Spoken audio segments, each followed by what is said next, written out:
जय हिंद। आप सभी स्टूडेंट को स्वागत है आप सभी का हमारी क्लास में। और आज की क्लास है टेस्ट की। तो आज की क्लास में हम आपके मैथ के टेस्ट लेने वाले हैं। तो आप सभी बच्चों के लिए हमने 30 महत्वपूर्ण ऑब्जेक्टिव क्वेश्चन लाए हैं। आप सभी बच्चे इन प्रश्नों के उत्तर देंगे और कमेंट में बताएंगे कि आपके कितने प्रश्न सही हुए थे। तो आप चैनल को सब्सक्राइब करें और हम इस क्लास को शुरू करते हैं। पहले प्रश्न को देखेंगे, सहअभाज्य संख्याओं का महत्तम समापवर्तक क्या होगा। जल्दी से इस प्रश्न के उत्तर देंगे सभी बच्चे, तब हम अगले प्रश्न पे जाएंगे। सहअभाज्य संख्याओं का महत्तम समापवर्तक क्या होगा। तो इस प्रश्न का उत्तर हो जाएगा 1। ठीक है, बी हो जाएगा इसका सही आंसर।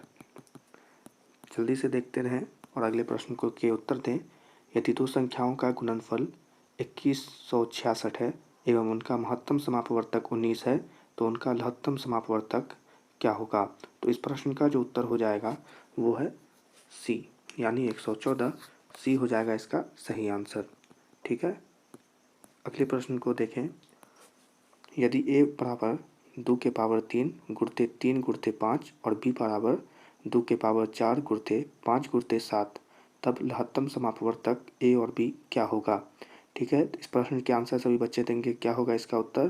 तो इसका उत्तर हो जाएगा 1680। ठीक है, डी हो जाएगा इसका सही आंसर। चलिए अगले प्रश्न को देखेंगे।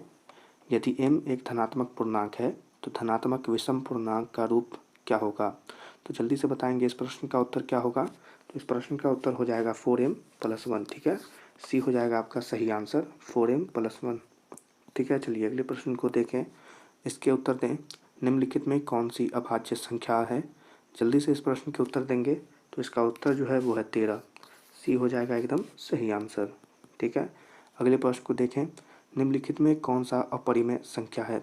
ठीक है, इसके आंसर बताएंगे सभी बच्चे। निम्नलिखित में से कौन सा अपरिमेय संख्या है। तो इस प्रश्न का उत्तर हो जाएगा ए। ठीक है, यानी ए आपका सही आंसर होगा। अगले प्रश्न को देखेंगे। 144 के अभाज्य गुणनखंड में 2 का घातांक कितना होगा। तो इस प्रश्न का उत्तर हो जाएगा सी, यानी कि 4। ठीक है, तो सी हो जाएगा आपका सही आंसर। अगले प्रश्न को देखेंगे। निम्नलिखित में कौन सा परिमेय संख्या है। परिमेय संख्या यहाँ पर कौन है। तो इस प्रश्न का उत्तर हो जाएगा ए, यानी √1/144। ठीक है, तो ये हो जाएगा आपका सही आंसर। चलिए अगले प्रश्न को देखेंगे। निम्नलिखित में कौन सा अभाज्य संख्या है। तो निम्नलिखित में से कौन अभाज्य संख्या है। इस प्रश्न का उत्तर हो जाएगा सी, यानी कि 41। ठीक है, तो हमारा सी एकदम सही आंसर हो जाएगा। अगले प्रश्न को देखेंगे। निम्नलिखित में किसका दशमलव प्रसार अशांत होगा। तो इस प्रश्न का सही आंसर होगा बी हो जाएगा यहाँ पर आपका सही आंसर। ठीक है, टेस्ट चल रहा है तो आप इसे जल्दी जल्दी इसके आंसर करते जाएं, तो आपकी परीक्षा होने में भी इसी प्रकार से आप आंसर दे पाएंगे।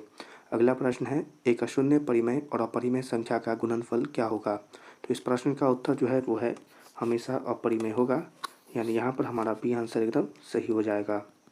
अगले प्रश्न को देखेंगे। 45 तथा 60 का महत्तम समापवर्तक क्या होगा। तो इस प्रश्न का जो उत्तर हो वो है 15, यानी डी यहाँ पर एकदम सही आंसर होगा। ठीक है, अगले प्रश्न को देखें, जल्दी से आंसर दें।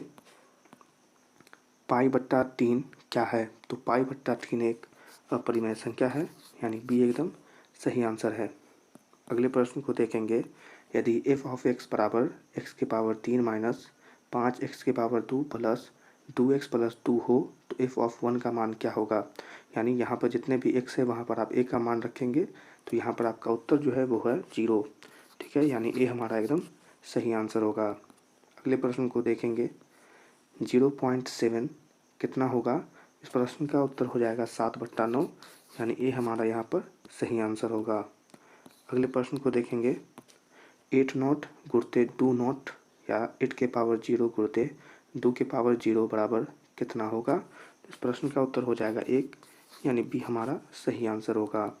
चलिए अगले प्रश्न को देखेंगे। यदि ए और बी अभाज्य संख्या है तो ए और बी का लघुत्तम समापवर्तक क्या होगा। तो इस प्रश्न का उत्तर हो जाएगा a × b, यानी सी हमारा सही आंसर होगा। चलिए अगले प्रश्न को देखें और आंसर दें। निम्नलिखित में से कौन अभाज्य संख्या है। तो इस प्रश्न का जो उत्तर है सही वो हो जाएगा 23, यानी कि बी हमारा सही आंसर होगा। ठीक है, आंसर करते चलें। अगले प्रश्न को देखें। निम्नलिखित में से कौन परिमेय संख्या है। तो इस प्रश्न का उत्तर हो जाएगा परिमेय संख्या यानी 2√3/√3। ठीक है, यानी सी हमारा सही आंसर होगा। जल्दी से अगले प्रश्न को देखेंगे। यदि 65 तथा 117 का महत्तम समापवर्तक 65m-117 के रूप में है तो m का मान क्या होगा। यहाँ से आपका m का मान पूछ रहा है, तो m का मान हो जाएगा 2, यानी कि b हमारा सही आंसर होगा। अगले प्रश्न को देखेंगे।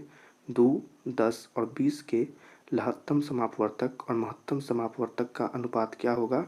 तो इस प्रश्न का सही उत्तर हो जाएगा 10:1, यानी बी हमारा सही आंसर होगा। चलिए जल्दी से अगले प्रश्न को देखेंगे।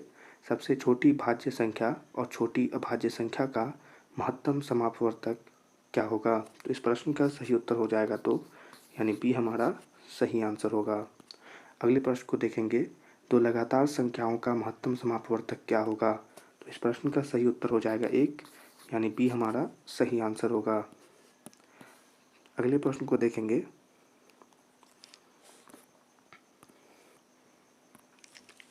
अगले प्रश्न को देखेंगे 5005 के कितने अभाज्य गुणनखंड हैं। तो इस प्रश्न का सही आंसर होगा 4, यानी बी हमारा सही आंसर हो जाएगा। अगले प्रश्न को देखें। कितने 2 अंकों की संख्या 3 से विभाज्य है। तो इस प्रश्न का जो सही उत्तर है वो है 30, यानी बी हमारा सही आंसर हो जाएगा।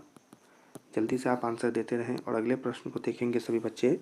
दो संख्याओं का गुणनफल 8670 है और उसका महत्तम समापवर्तक 17 है, तो उसका लघुत्तम समापवर्तक पूछ रहा है। तो इस प्रश्न का जो सही आंसर है वो है 510, यानी डी हमारा सही आंसर होगा। अगले प्रश्न को देखेंगे।